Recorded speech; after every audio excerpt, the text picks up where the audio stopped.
un prospect qui signe n'est pas un client. Le fonceur, lui, toujours, hein, il croit que après qu'il y a un prospect qui est signé, d'ici demain ou la semaine prochaine, il va recevoir un tiking sur son compto là, et voilà, il imagine que le prospect, il va payer. Bon, je vais faire un S à envers, mais c'est pas grave. Mais le truc là, c'est que une semaine, un mois plus tard, hésitez, mais attends, mais c'est bizarre ce prospect-là, il m'a pas répondu, je comprends pas pourquoi. Et là, il essaie de le rappeler, mais il répond pas. Ou sinon, justement, tu devais lui faire un devis, mais t'attends encore ces informations, mais il répond pas. Ou sinon, t'attends que, enfin voilà, il fasse, tu sais, une petite discussion avec sa femme, comme il t'avait dit. Oui, vous en faites pas, je vais réfléchir, je vais voir avec ma femme. Ou sinon, ça c'est le meilleur des cas. C'est-à-dire le mec il dit ouais ouais alors attends tu l'appelles, ensuite il répond, après il dit ouais alors écoutez je suis disponible tel jour, voilà donc le XX à X heure, ça fait beaucoup l'inconnu tout ça mais voilà et là ah mais je vais me mettre en rouge carrément. Tu sais y a personne en call. Ah ouais. Mais ça évidemment c'est le fonceur et on n'a pas envie d'être le fonceur. Bon ça fait une, deux, trois, quatre, même beaucoup de croix. Mais en tout cas, au moins t'as compris que on veut pas être le fonceur. Parce que le truc c'est que lui, il veut être libre. Mais est-ce que courir derrière les prospects, attendre qu'ils répondent, et puis bah voilà, espérer que sur les 100 000 € que tu as dans ton drive en devis, est-ce que il va signer? Parce qu'en fait, c'est ça le truc, c'est qu'il y a plein de devis signés, mais il n'y a pas d'argent qui rentre. C'est bizarre quand même. Enfin bref. Mais je vais t'expliquer c'est quoi la différence entre le fonceur et le stratège. Le stratège, lui, il est différent. Il est smart. Justement, il est stratégique, comme son nom l'indique. Et qu'est-ce qui est vraiment spécial avec lui? C'est que, encore une fois, il veut la même chose. Il veut la même chose, je me répète et tout, mais lui, ce qu'il veut, c'est être libre, ok? Il n'a pas envie de se prendre trop de contraintes avec c'est beaucoup de calls à faire, beaucoup de trucs. Il veut juste pouvoir vivre de son agence et être pépère, ok? Même s'il peut avoir plus de clients, il peut scaler et tout. D'accord, mais tant que lui, il a son temps, il a de l'argent pour vivre et que surtout il peut profiter et avoir des bonnes relations avec les personnes qui l'aiment, c'est tout ce qui compte. Et donc lui, ce qui est incroyable, tu vois, c'est que il a des mails, il a des SMS et même des appels qui sont 100% délégués ou automatisés. Les appels automatisés, c'est un peu compliqué, j'avoue, voilà, donc qui fait les recherches et tout, mais faut juste trouver un numéro de téléphone. Bon, ouais, je rentre pas dans les techs. Mais ce qui est clair et net, c'est qu'en fait, lui, déjà, il y a tout ça qui se fait tout seul, mais en plus, lorsqu'il a un call, déjà, le taux de show-up, énorme. Tu sais, je colorie la flèche, tellement. En fait, le taux de show-up, il est beaucoup plus élevé. Pourquoi? Parce que le prospect, ici, il est tout le temps harcelé. Harcelez votre prospect. Oui, il faut l'harceler. Parce que sinon, il va juste oublier, en fait. Et tu sais, le prospect, il a une vie, il a un business à faire tourner, il a une famille, il a tout ça. Et le truc, c'est que il oublie. Il oublie, il faut l'harceler. Voilà, c'est comme ça. Et donc, on revient au stratège. Le stratège, lui, il a des mails, des SMS, des appels qui sont faits automatiquement. Le taux de show-up, il augmente. Enfin bref. Et donc, c'est quoi? Il pouvait se demander, mais qu'est-ce qui fait que... Comment Comment le stratège, il arrive à être libre avec des mails, SMS, appels, etc. Ben, comment il fait, en fait?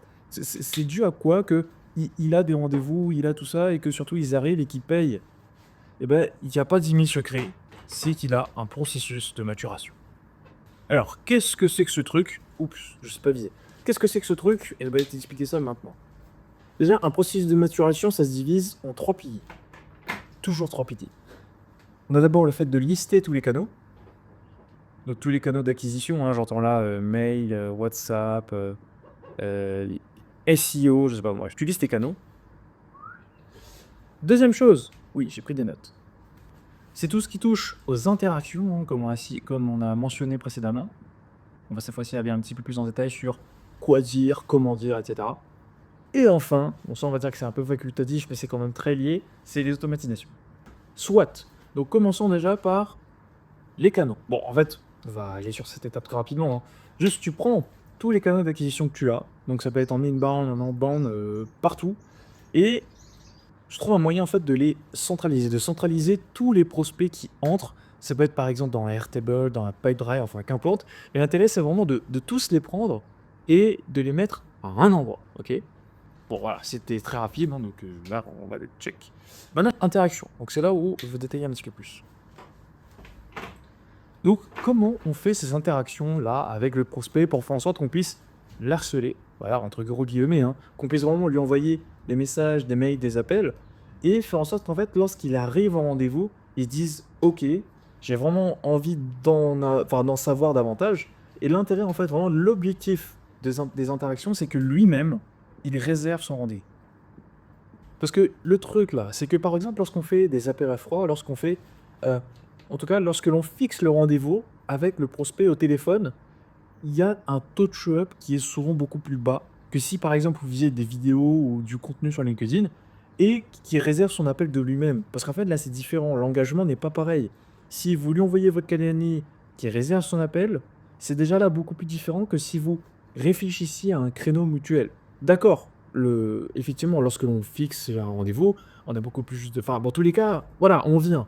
Mais c'est clair et net que on a plus de chances que le prospect soit présent lorsque c'est lui qui réserve son rendez-vous. Ça peut paraître bête, mais je préférais quand même me mentionner.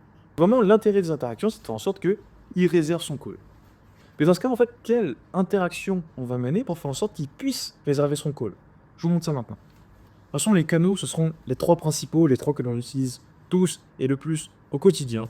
Ce sont les mails, les SMS ou WhatsApp, hein, enfin voilà, vous avez compris. Et enfin, les appels.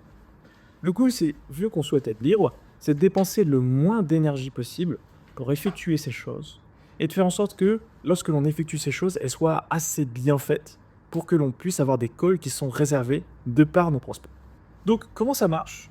C'est vraiment bateau, hein, c'est très très simple. On va envoyer un premier mail. Premier mail, écoute, voilà, bonjour. J'ai vu que vous aviez, par exemple, téléchargé un e-book, que vous aviez aimé la vidéo, que vous aviez. En tout cas, voilà, on a réussi à avoir votre coordonnée parce que vous avez envie de nous la donner.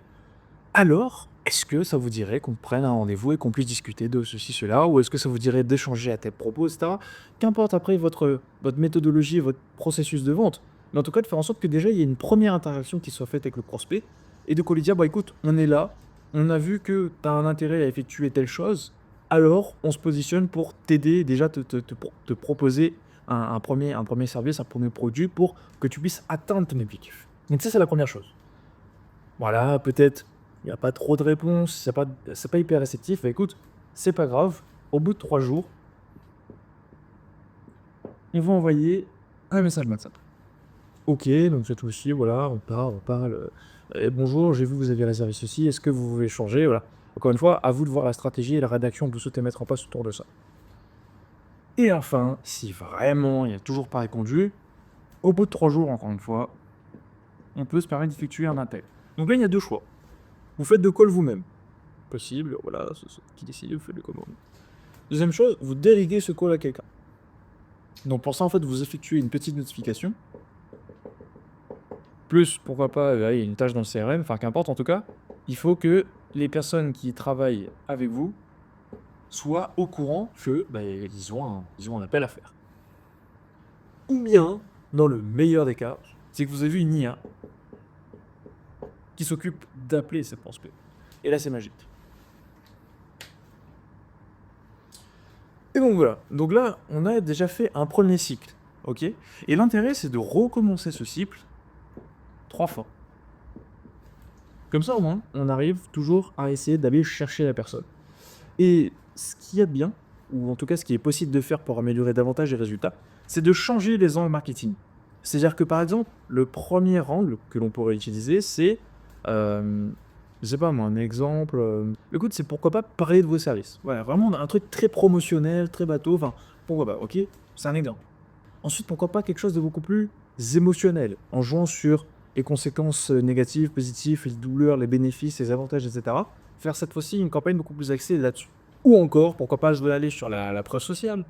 En tout cas, voilà, il y a plein de choses qu'on peut mettre en place, plein d'angles. À vous, encore une fois, de trouver ce qui correspond à vous, à votre entreprise, vos valeurs, votre branding, etc. C'est vraiment à vous de décider ça. Mais dans le concret, l'intérêt, c'est voilà, de passer en fait le prospect là-dedans. Et à la fin, et c'est ça qui est du coup magique, c'est que si le prospect n'a pas répondu, dans ce cas, juste, non, le kick.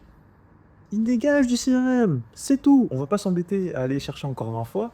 On va pas non plus s'embêter à voilà, essayer de négocier. Non, il dégage, c'est tout. Ok. Et par contre, s'il réserve son call, là, c'est terminé. S'il réserve son call, on l'a notre prospect. Et on l'a presque notre client. Enfin, c'est comme ça. C'est juste ça. Bah, après, effectivement, maintenant qu'il a peut-être signé un devis, bah, pourquoi pas relancer un système comme ça, de quoi dire, bon, bah, premier mail, bonjour, voilà, j'ai vu que vous aviez bah, pris connaissance de notre devis, est-ce qu'il y aurait des choses que vous aimeriez améliorer, etc. Après, en fait, la seule limite, c'est l'imagination. D'accord. C'est la seule limite. Donc voilà, je vous ai présenté voilà, le process de maturation qui est assez simple. Voilà. Et si vous, de votre côté, dans votre agence, vous aimeriez mettre en place un système similaire à celui-ci, un concept comme celui-là, je vous invite à réserver directement votre call en description sur l'Académie, comme ça on pourra juste discuter. Et à la fin, je m'occuperai personnellement de vous fournir donc une roadmap 100% personnalisée que vous pourrez appliquer seul ou bien que l'on va appliquer ensemble et suivre grâce à des KPI, en tout cas des outils que je vais concevoir spécialement pour vous. Je vous remercie de votre temps et en attendant, je vous souhaite une très bonne journée.